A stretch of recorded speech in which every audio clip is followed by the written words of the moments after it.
Գազայի հատվածում Իսրայելի կողմից իրականացված օդային հարվածների հետևանքով վերջին 24 ժամվա ընթացքում զոհերի թիվը հասել է 44-ի, հայտնում է Ալ-Մայադին հեռուստաալիքը, հղում անելով պաղեստինյան անկլավի բժշկական աղբյուրներին։ Ամենաշատ զոհերի թիվը գրանցվել է Նուսեյրաթի եւ Էլ-Բրեյջի փախստականների ճամբարներում, որտեղ զոհվել է 18 մարդ, վիրավորվել ավելի քան 50-ը։ Բոլորը տեղափոխվել են Ալ-Աուդա հիվանդանոց։ Վերջին 24 ժամվա ընթացքում իսրայելական ուժերը հարձակվել են անկլավի մոտ 100 թիրախի վրա, իսկ Խան Յունիսի եւ Ռաֆայի հարավային շրջանները ենթարկվել են ինտենսիվ ավիահարվածների եւ հրետակոծությունների, որտեղ արմատական Համաս շարժման զինյալները խախտել են հրադադարը։ Ավելի վաղ Պաղեստինի առողջապահության նախարարությունը հայտնել էր, որ հոկտեմբերի 10-ին հրադադարի ուժի մեջ մտնելուց ի վեր Գազայի հատվածում զոհվել է 51 մարդ, վիրավորվել ավելի քան 150-ը։ Գազայի իշխանությունները մեղադրել են Իսրայելին 8 օրվա ընթացքում հրադադարը 47 անգամ խախտելու մեջ։ Եվրամիության երկրները դեռևս չեն հասել փոխզիջման, այսպես կոչված փոխհատուցման վարկային սխեմայի շրջանակներում ռուս ակտիվների բռնագրավման վերաբերյալ, սակայն նրանք ակնկալում են առաջընթացի հասնել հոկտեմբերի 23-ից 24-ի գագաթնաժողովում։ Այս մասին հայտարարել է Եվրամիության արտաքին գործերի նախարար Կայա Կալասը Լյուքսեմբուրգում Եվրամիության արտաքին գործերի նախարարների հանդիպմանը ժամանելուն պես։ Մենք առաջարկեցինք փոխհատուցման վարկ, մենք առաջընթաց են գրանցել, բայց դեռ այնտեղ չենք։ Հուսով եմ գագաթնաժողովում ավելի շատ առաջընթաց կլինի, ասել է Կալասը։ Նա ընդունել է այս հարցի շուրջ լուրջ տարաձայնությունների առկայությունը, ընդգծելով, որ սա պահանջում է փոխզիջում եւ որ Եվրահանձնաժողովն այժմ աշխատում է Բելգիայի համար համերաշխության միջոցառումների վրա Եվրամիության երկրների միջև ֆինանսական ռիսկերը կիսելու համար։ Սեպտեմբերի 10-ին Եվրահանձնաժողովի նախագահ Ուրսուլա ֆոն դեր Լայենը հայտարարեց, որ Եվրահանձնաժողովը մտադիր չէ արգրավել արևմուտքում գտնվող ռուսական սառեցված ակտիվները, այլ դրանք օգտագործի Ուկրաինային վարկեր տրամադրելու համար։ ԱՄՆ փոխնախագահ Վենսը կարծում է, որ Պարսից ծոցի երկրները պետք է Գազայի հատվածում ստեղծեն անվտանգության ենթակառուցվածք Պաղեստինյան արմատական շարժման Համասի զինաթափման վերահսկողությունն ապահովելու համար։ Նա նշել է, որ Վաշինգտոնը Համասի զինաթափումը համարում է Գազայի խաղաղության համաձայնագրի կարևոր մասը։ Մեր Պարսից ծոցի դաշնակիցները դեռևս ունեն անվտանգության ենթակառուցվածքներ Համասի զինաթափումն ապահովելու համար, ըստ France Press գործակալության, ասել է Վենսը, կոչ անելով այդ երկրներին արագացնել համապատասխան միջոցներ ձեռնարկելու իրենց ջանքերը։ Ավելի վաղ պետական հեռարձակող կանը հայտնել էր, որ Վենսը եւ ԱՄՆ նախագահի հատուկ ներկայացուցիչ Ստիվեն Ուիտկովը այս շաբաթ կայցել են Իսրայել։ Գերմանիան պլանավորում է Միացյալ Նահանգներից գնել ևս 15 F-35 կործանիչ, մոտավորապես 2.5 միլիարդ եվրոյի դիմաց, հաղորդում է Der Spiegel ամսագիրը, հղում անելով փաստաթղթերին։ Բունդեսվերի ռազմաօդային ուժերն արդեն շահագործում են այս մոդելի 35 ինքնաթիռ, սակայն Բերլինը պնդում է, որ անհրաժեշտ է ընդլայնել իր ավիապարկը Հյուսիսատլանտյան դաշինքի անդամ երկրների ռազմաօդային ուժերի ՆԱՏՕ-ի նոր պահանջները բավարարելու համար։ Հոկտեմբերի 8-ին Բունդեսթագի բյուջետային հանձնաժողովը հաստատեց Պաշտպանության նախարարության մի քանի գնումների նախագծեր ավելի քան 7 միլիարդ եվրո արժողությամբ։ Մասնավորապես գործարքը վերաբերում էր 3.75 միլիարդ եվրո արժողությամբ Եվրոֆիղտեր կործանիչների գնմանը։ Մատակարարումները սպասվում են 2031-ից 2034 թվականների միջև։ Գնվող կործանիչների քանակը չի նշվել, սակայն Der Spiegel-ը հայտնել է, որ խոսքը 20 ինքնաթիռի մասին է։ Գազայի հակամարտության հարցերով ԱՄՆ դեսպան Ստիվ Ուիտկովը եւ ԱՄՆ նախագահ Դոնալդ Թրամփի փեսան Ջարեդ Քուշները հոկտեմբերի 20-ին կժամանեն Իսրայել Գազայի համաձայնագիրը պահպանելու համար, հաղորդում է իսրայելական պետական հեռարձակող կանը։ Ամերիկացի ներկայացուցիչների այցը տեղի կունենա Պաղեստինյան անկլավում հրադադարի խախտման գրանցված ֆոնին։ Ստիվ Ուիտկովը եւ Ջարեդ Քուշները հոկտեմբերի 20-ին կմեկնեն Իսրայել համաձայնագիրը փրկելու փորձ կատարելու համար, ասվում է կանի հայտարարության մեջ։ Ավելի վաղ պետական հեռարձակող հայտնել էր, որ ԱՄՆ փոխնախագահ J.D. Vance-ը հաջորդ շաբաթ նույնպես կայցելի Իսրայել։ Արքայազն Էնդրյուին կարգելվի մասնակցել թագավորական որևէ միջոցառման, այդ թվում թագադրումների եւ պետական արարողությունների։ The Times-ի հաղորդմամբ այս որոշումը կայացվել է Չարլզ III թագավորի եւ արքայազն Ուիլյամի միջև խորհրդակցություններից հետո, հանգուցյալ ֆինանսիստ Ջեֆրի Էփշտեյնի շուրջ շարունակվող սկանդալի ֆոնին։ Բուքինգեմյան պալատը հայտարարել է, որ Էնդրյուն այլևս չի օգտագործի Յորքի դուքսի իր տիտղոսը, քանի որ շարունակվող մեղադրանքները շեղում են ուշադրությունը նորին մեծության եւ թագավոր Պաշտպանության ընտանիքի աշխատանքից։ Ըստ պալատին մոտ կանգնած աղբյուրի որոշումը փորձ էր հստակ գիծ քաշելու եւ միապետության հեղինակությունը ռիսկերից պաշտպանելու համար։ Ավելի վաղ Չարլզ III թագավորի եղբայրը հայտարարել էր, որ ինքը հրաժարվել է Յորքի դուքսի տիտղոսից եւ դրա հետ կապված բոլոր պատիվներից։ Որոշումը կայացվել է Էփշտեյնի հետ նրա կապերի մասին նոր հաղորդագրություններից հետո։ Իսրայելի վարչապետ Բենյամին Նեթանյահուն պաշտոնապես հաստատել է իր մտադրությունը մասնակցելու առաջիկա ընտրություններին եւ նոր մանդատ ստանալու կառավարության ղեկավարի պաշտոնում։ Սրա մասին հայտնել է Նեթանյահուն հոկտեմբերի 18-ին Channel 14-ին տված հարցազրույցում։ Լրագրողի հարցին, թե արդյոք նա պլանավորում է մասնակցել 2026 թվականի հոկտեմբերին նախատեսված ընտրություններին, Նեթանյահուն պատասխանել է այո։ Սանկտ Պետերբուրգից Բաքու թռչող Ազալ ավիաընկերության ինքնաթիռը արտակարգ վայրեջք է կատարել Պուլկովո օդանավակայանում։ Այս մասին հայտնել են օդանավակայանի մամուլի ծառայությունը։ Վերադարձի որոշումը կայացվել է վայրեջքի մեխանիզմի անսարքության պատճառով, հայտնել է ընկերությունը։ Վայրեջքի ժամանակ ինքնաթիռը մի փոքր դուրս է եկել թռիչքուղուց։ Ինքնաթիռում եղել է 155 ուղևոր, տուժածներ չկան։ Ուկրաինայի նախագահը հայտարարել է տարածքների շուրջ բանակցություններ վարելու իր պատրաստակամության մասին, հիմնվելով շփման ներկայիս գծի վրա, եւ ընդգծել է ցանկացած ձևաչափով բանակցություններ վարելու իր պատրաստակամությունը։ Այս մասին հաղորդում է NBC News-ը։ Մենք պետք է ավարտենք այս պատերազմը եւ սկսենք այս ավարտը այնտեղից, որտեղ տեղակայված են զորքերը, շփման գծից, հայտարարել է Ուկրաինայի նախագահը։ Մինչ այդ Զելենսկին հայտարարել էր, որ Վաշինգտոնում ԱՄՆ նախագահ Դոնալդ Թրամփի հետ հանդիպման ժամանակ ինքը բարձրացրել է Ուկրաինայի մասնակցության հարցը Բուդապեշտում ամերիկացի առաջնորդի եւ Ռուսաստանի նախագահ Վլադիմիր Պուտինի միջև կայանալիք բանակցություններին։ ԱՄՆ նախագահ Դոնալդ Թրամփի եւ Ուկրաինայի առաջնորդի հանդիպումը տեղի է ունեցել հոկտեմբերի 17-ին, որը երրորդն էր 2025 թվականի սկզբից ի վեր։ Բանակցություններից առաջ Սպիտակ տան գործող նախագահը երկար հեռախոսազրույց է ունեցել իր ռուս գործընկեր Վլադիմիր Պուտինի հետ, որի ընթացքում երկու առաջնորդները համաձայնել են հանդիպել Բուդապեշտում։ Այս ֆոնին Ուկրաինայի մտահոգություններ են առաջացել, որ Թրամփ-Պուտին բանակցությունները կարող են ազդել Կիևին ռազմական օգնության վերաբերյալ ԱՄՆ որոշումների վրա։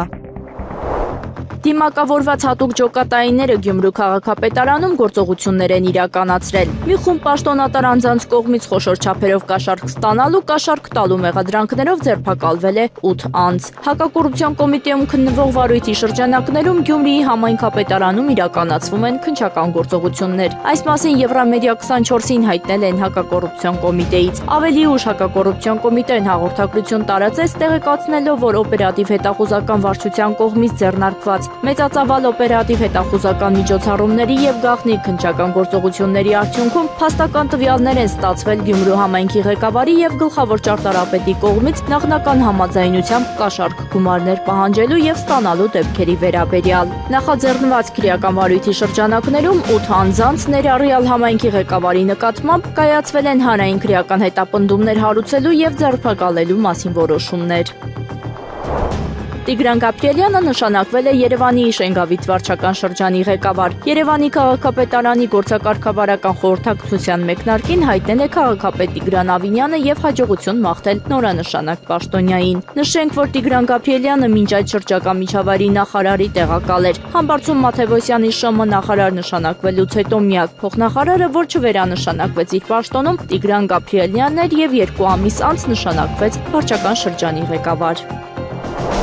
Հայաստանի վարչապետ Նիկոլ Փաշինյանն այցելել է Սուրբ Աթոռում Հայաստանի Հանրապետության դեսպանություն, այս մասին հայտնել է վարչապետը։ Ավելի վաղ տեղեկացրել էինք, որ Վատիկանում Սուրբ Պետրոսի հրապարակում տեղի է ունեցել arczepiskopos Իգնատիոս Մալոյանի եւ եւս 6 երանելիների սրբադասման արարողությունը, որը հանդիսապետել է նորին սրբություն Լևոն 14-րդ պապը։ Միջոցառման շրջանակում վարչապետ Նիկոլ Փաշինյանը կարճատև շփում է ունեցել Իտալիայի նախագահ Սերջիո Մատարելլայի հետ։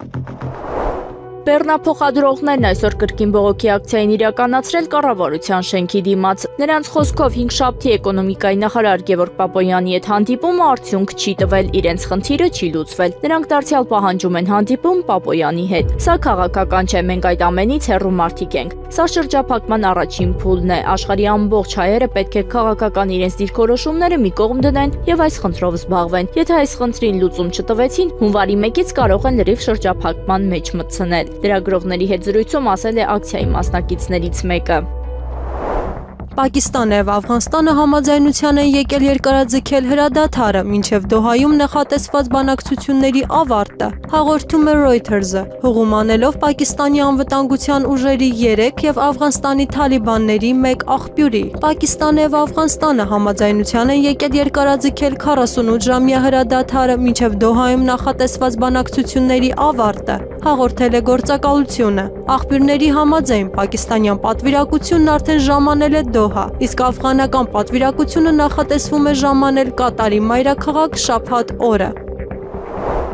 ԱՄՆ Լուիզիանա նահանգում ոստիկանությունը ձերբակալել է Գազայի բնակչի 2023 թվականի հոկտեմբերի 7-ին Իսրայելի վրա Համասի հարձակմանը մասնակցելու կասկածանքով։ Այս մասին հայտնել է ԱՄՆ արդարադատության նախարարության մամուլի ծառայությունը։ Նախարարության տվյալներով այդ օրը ձերբակալվածը զինված եւ այլ անձանց հետ անցել է Իսրայել, Պաղեստինյան շարժմանը ահաբեկչական հարձակում իրականացնելու իր ջանքերի շրջանակներում։ Նշվում է, որ տղամարդը ԱՄՆ է ժամանել 2024 թվականի սեպտեմբերին վիզա ստանալու համար, դիմելիս չհայտարարելով Պաղեստինի ազատագրման դեմոկրատական ճակատի ռազմական թևին իր անդամակցության մասին։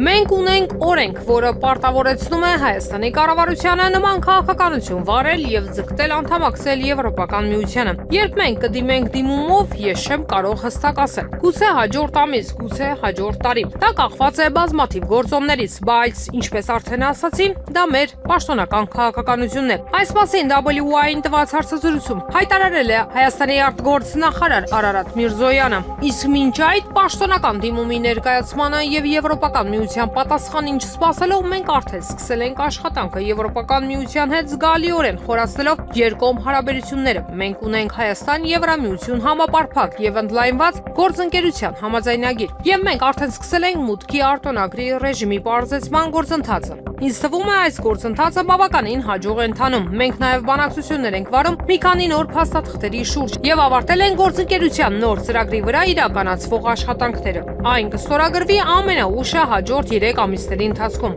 ասել է Արարատ Միրզոյանը։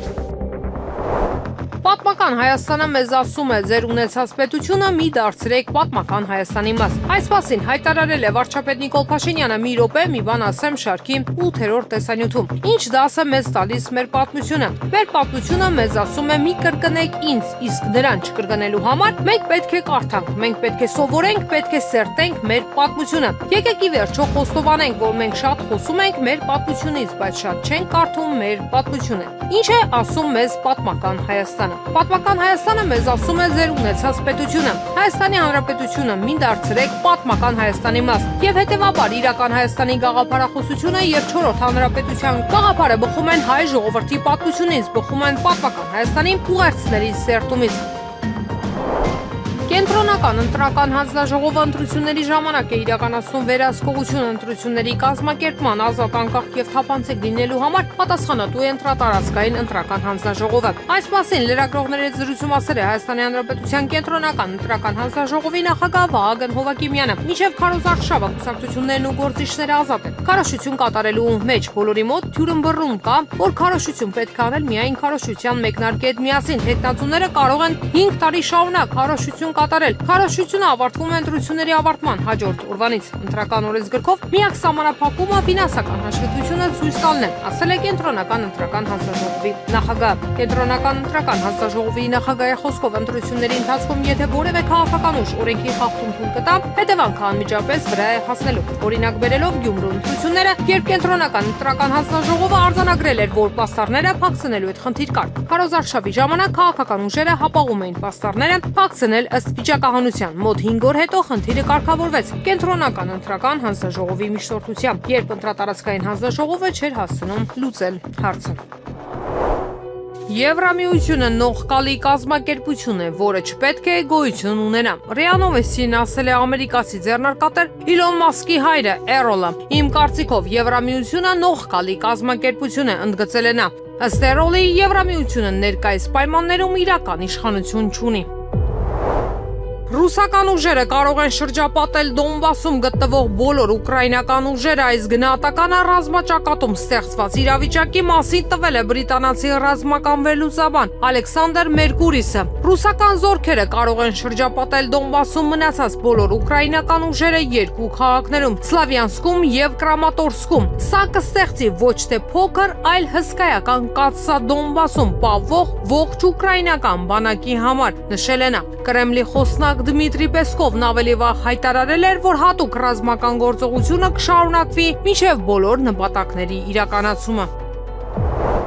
Ուկրաինայի առաջնորդ Վոլոդիմիր Զելենսկու հետ հոկտեմբերի 17-ին կայացած հանդիպման ժամանակ ԱՄՆ նախագահ Դոնալդ Թրամփը խաթարել է Կիևի Միացյալ Նահանգներին Ռուսաստանի հետ հակամարտության մեջ ներքաշելու ռազմավարությունը, հաղորդում է ուկրաինական ՍՏՐԱ հրատարակությունը։ Թրամփը ցուցադրում է պատերազմի մեջ չներքաշվելու հստակ ցանկություն։ Սա խաթարում է ուկրաինական իշխանությունների եւ արևմտյան պատերազմի կուսակցության ռազմավարությունը, որոնք հույս ունեն, որ այսօրվա հանդիպումից հետո Վաշինգտոնը կվերադառնա Ռուսաստանի հետ պատերազմի ուղուն, նշում է հրատարակությունը։ Ըստ պարբերականի Զելենսկին չի կարողացել հասնել իր այսի հիմնական նպատակներից մեկին Տոմահավք հրթիռների Ուկրաինայի փոխանցմանը։ Ընդհանուր առմամբ հրատարակությունը կարծում է, որ Ուկրաինայի առաջնորդը ԱՄՆ կատարած իր այցով ցանկանում էր հասնել 3 բանի՝ Մոսկվայի վրա ճնշման ուժեղացում, Կիևին ռազմական օգնության շարունակություն եւ Տոմահավք հրթիռների փոխանցում։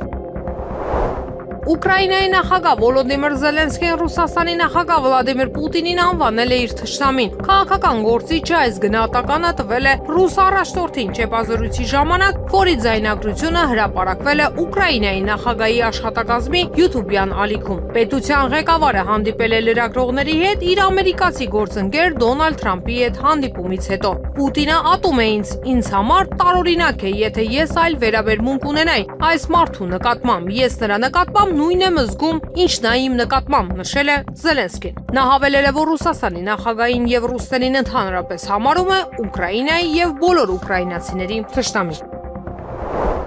Մերձավոր Արևելքի հարցերով ԱՄՆ նախագահի հատուկ ներկայացուցիչ Ստիվ Ուիթկովը Կիրակի օրը կայցելի Մերձավոր Արևելքի տարածաշրջան Գազայի խաղաղության ծրագիրը առաջ մղելու համար։ Ուրբաթ օրը հաղորդել է Axios-ը հղում անելով աղբյուրներին։ Կանխատեսվում է, որ Ուիթկովը Կիրակի երեկոյան կմեկնի Մերձավոր Արևելք Գազայի պատերազմի ավարտի համաձայնագիրը առաջ մղելու համար։ Ըստ ամերիկացի պաշտոնյայի եւ հարցի հետ ծանոթ աղբյուրի հաղորդում է պորտալը։ Աղբյուրը նշել է, որ Ուիթկովն իր շրջագայության ընթացքում նախատեսում է այցելել Եգիպտոս եւ Իսրայել եւ հավանաբար կայցելի նաեւ Գազայի հատված։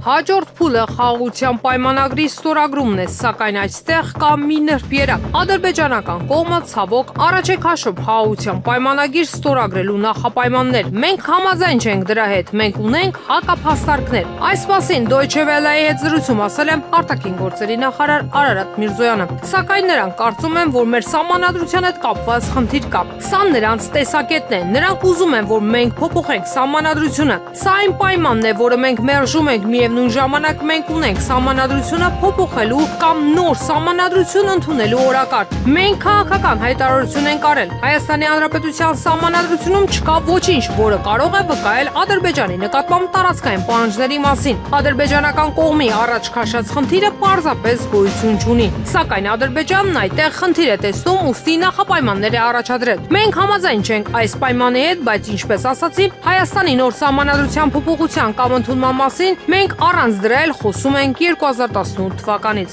Հանձնաժողովն արդեն ավարտում է աշխատանքը եւ մենք ամենայն հավանականությամբ այս հարցի վերաբերյալ հանրաքվե կանցկացնենք 2026 թվականի խորհրդարանական ընտրություններից հետո։ Մենք պատրաստ ենք անհապաղ ստորագրել խաղաղության պայմանագիրը, հավելել է Միրզոյանը։ Հայտնի է վաղար շաբաթի ընտրություններում, որ քաղաքական ուժը որ համարի ներքո կմասնակցի։ Կենտրոնական ընտրական հանձնաժողովի արտահերթ նիստում այսօր որոշվել է, որ քաղաքական ուժը որ համարի ներքո է մասնակցելու վաղար շաբաթի ավականու ընտրություններին։ Այսպիսով, առաջին հաղթանակ կուսակցությունների դաշինքը կազմում առաջ եւ հայ հեղափոխական դաշնակցություն կուսակցությունները, երկրորդ համահայկական ճակատ կուսակցությունը, երրորդ հանրապետություն կուսակցությունը, չորրորդ Մայր Հայաստան ազգային դեմոկրատական կուսակցությունը, հինգերորդ ազատ դեմոկրատներ կուսակցությունը, վեցերորդ ժառանգություն կուսակցությունը, յոթերորդ քաղաքացիական պայմանագիր կուսակցությունը եւ ութերորդ հայրենիք կուսակցությունը։ Իրանի հարավ-արևելքում գտնվող Թավթան հրաբուխը, որը դադարել է գործել ավելի քան 700,000 տարի, սկսել է արթնանալ։ Այս եզրակացության են հանգել գիտնականները, որոնք ամերիկյան գիտական ամսագրում հրապարակել են իրենց զեկույցը։ Ինչպես նշել է իրանական ԻՌՆԱ գործակալությունը, Թավթան հրաբուխը մոտավորապես 3940 մետր բարձրություն ունի։ Այն գտնվում է Իրանի եւ Պակիստանի սահմանին գտնվող լեռնային շրջանում եւ առաջացել է Եվրասիական մայրցամաքի տակ գտնվող Արաբական օվկիանոսի սուզումից։ Հրաբուխի վրա կան ակտիվ ծծմբային աղբյուրներ, որոնց արդյունքում արտանետվում են ծծմբային գազեր։ Նրանց տվյալների համաձայն Թավթանը 2023 թվականի հուլիսից մինչև 2024 թվականի մայիսը 10 ամսվա ընթացքում բարձրացել է 9 սանտիմետրով։ Հրաբուխը չի վերադարձել իր բնականոն վիճակին, ինչը վկայում է նրա մակերևույթի տակ գազի ճնշման կուտակման մասին։ Գիտնականները նշել են, որ Թավթանի արթնացումը պահանջում է դրա վիճակի վերանայում եւ ակտիվության մոնիթորինգ։ Ռուսաստանի Բելգորոդի մարզի Վալույկի քաղաքը ենթարկվել է Ուկրաինայի զինված ուժերի հրթիռային հարձակման, հայտնել է մարզի նահանգապետ Վյաչեսլավ Գլադկովը։ Նրա խոսքով հարձակման արդյունքում մեկ տղամարդ ստացել է ականապայթյունային վնասվածքներ եւ գլխի փափուկ հյուսվածքների բեկորային վնասումներ, սակայն կարողացել է ինքնուրույն դիմել հիվանդանոց։ Վնասվել են 2 ենթակառուցվածքային օբյեկտ, ինչպես նաեւ այրվել է 4 խոտածածկ տարածք, վնասվել են 1 ավտոմեքենա եւ գազել բեռնատար։ Նույն օրը հաղորդվել է նաեւ, որ Վալույկի շրջանի Կազինսկայի վարչական միավորի ղեկավար Վիկտոր Գոժենկոն ընկել է ուկրաինական անօդաչուի հարվածի տակ, շրջայց կատարելիս Կազինկա Միխայիլովկա ավտոճանապարհի հատվածում։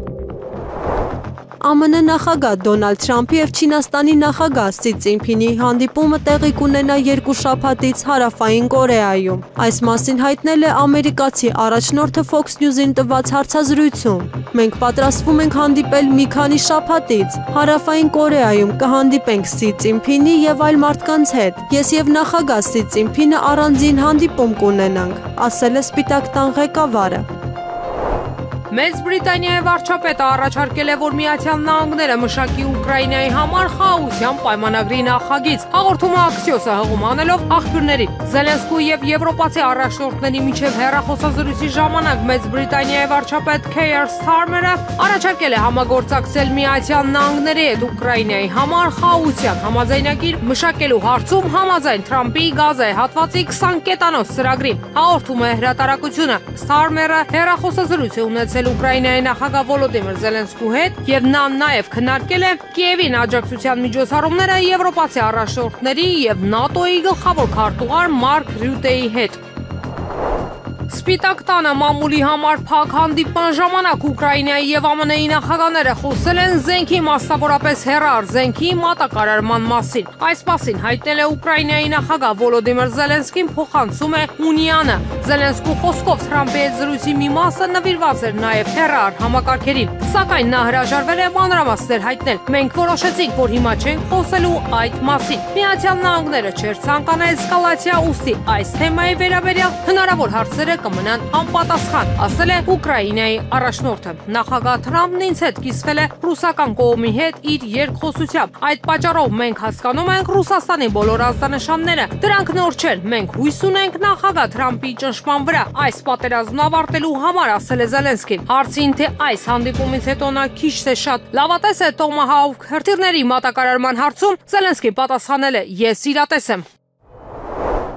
Ռուսաստանի եւ ԱՄՆ նախագահներ Վլադիմիր Պուտինի եւ Դոնալդ Թրամփի միջև Բուդապեշտում կայանալի գագաթնաժողովը երկկողմանի կլինի, հայտարարել է Սպիտակ տան ղեկավարը Վոլոդիմիր Զելենսկու հետ հանդիպման ժամանակ։ Հավանաբար դա երկկողմանի հանդիպում կլինի, բայց Զելենսկին կապի մեջ կլինի, ասել է նա։ Միևնույն ժամանակ ամերիկացի առաջնորդը կարծիք է հայտնել, որ անհրաժեշտ է եռակողմ հանդիպում, որի ժամանակ ԱՄՆ-ն միջնորդի դեր կստանձնի։ Թրամփը նաև հունգարիան անվտանգ երկիր է անվանել Պուտինի հետ հանդիպման համար, ընդ որում նա հայտարարել է, որ իրեն դուր է գալիս վարչապետ Վիկտոր Օրբանը։ ԱՄՆ նախագահը վստահություն է հայտնել ուկրաինական կարգավորման հաջողության հարցում, կարծիք հայտնելով, որ իրադարձությունները բավականին լավ են զարգանում։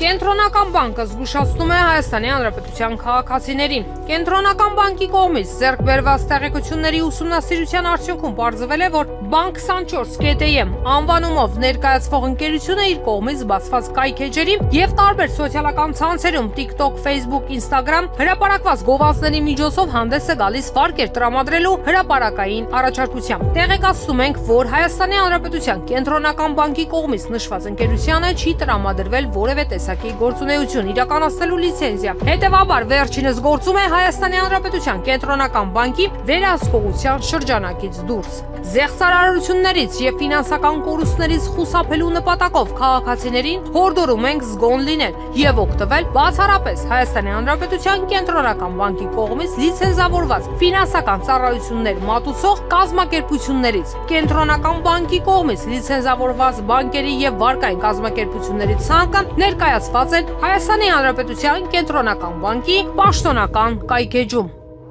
Իսկ այժմ սպորտի լուրերից։ Հայ բռնցքամարտիկ Նարեկ Հովհաննիսյանը երկրորդ մենամարտն է անցկացրել պրոֆեսիոնալ ռինգում եւ դարձյալ հաղթել է։ Կալիֆոռնիայի Commerce քաղաքում անցկացված մենամարտում Հովհաննիսյանի մրցակիցը եղել է ամերիկացի Էրիկ Հովարդը, ով ունի 7 հաղթանակ եւ 4 պարտություն։ Հայ բռնցքամարտիկը 4-րդ ռաունդում նոկաուտ է ենթարկել նրան։ Մենամարտն անցկացվել է երկրորդ կիսաթեթև քաշային կարգում։ Հայաստանի Հանրապետության քննչական կոմիտեի մամուլի քարտուղար Կիմա Ավդալյանը անդրադարձել է լրատվամիջոցների հրապարակումներին, ըստ որոնց վեհապարի նկատմամբ քրեական վարույթ է նախաձեռնվել։ Ինչպես արդեն մեկնաբանել եմ համացանցում տարածված զայնագրության վերաբերյալ, ստացված հաղորդման առթիվ նախաձեռնվել է քրեական վարույթ։ Քրեական վարույթը նախաձեռնվում է դեպքի փաստի առթիվ, ոչ թե անձի նկատմամբ։ Անձի վերաբերյալ քրեական դատավարության օրենսգրքում կա հանրային քրեական հետապնդում ձևակերպումը։ Facebook-յան հարթակում տարածվում է շատ մեղմ ասած անգրագիտություն։ Խնդրում եմ պաշտոնական մեկնաբանությունը սոցցանցերում չվերափոխել մանիպուլատիվ բնույթ կրող տեղեկատվության, գրել է նա։ Հայաստանի Հանրապետության վարչապետը որոշում է ստորագրել, համաձայն որի որոշ օրենքների նախագծեր քննարկելիս ազգային ժողովում Հայաստանի կառավարության ներկայացուցիչը կլինի արդարադատության նախարար Սրփուհի Գալյանը։ Հիմք ընդունելով ազգային ժողովի կանոնակարգ Հայաստանի Հանրապետության սահմանադրական օրենքի 66-րդ հոդվածի 2-րդ մասը արդարադատության նախարար Սրփուհի Գալյանին նշանակել Հայաստանի ազգային ժողովում օրենքների նախագծերը քննարկելիս Հայաստանի կառավարության ներկայացուցիչ, նշված է վարչապետի որոշման մեջ։ Ներքին գործերի նախարարի գլխավորությամբ քննարկվել են հանցավորության կանխարգելմանն ուղղված միջոցառումներ, կձևավորվի նոր ստորաբաժանում։ Այս մասին հայտնել են ներքին գործերի նախարարությունից։ Մինչև տարեվերջ ներքին գործերի նախարարության կազմում կձևավորվի հանցավորության պաշտոնական վիճակագրության վարման, այդ թվում արհեստական բանականության միջոցով վերլուծության ու դրա հիման վրա հանցավորության առավել արդյունավետ կանխարգելման համար առաջարկների ուղղորդող վերլուծությունների մշակման համար պատասխանատու ստորաբաժանում։ Ներքին գործերի նախարարի գլխավորությամբ քննարկվել են հանցավորության կանխարգելմանն ուղղված միջոցառումները, այդ թվում ոստիկանության ինֆորմացիոն կենտրոնի վերաիմաստավորման տեսլականը։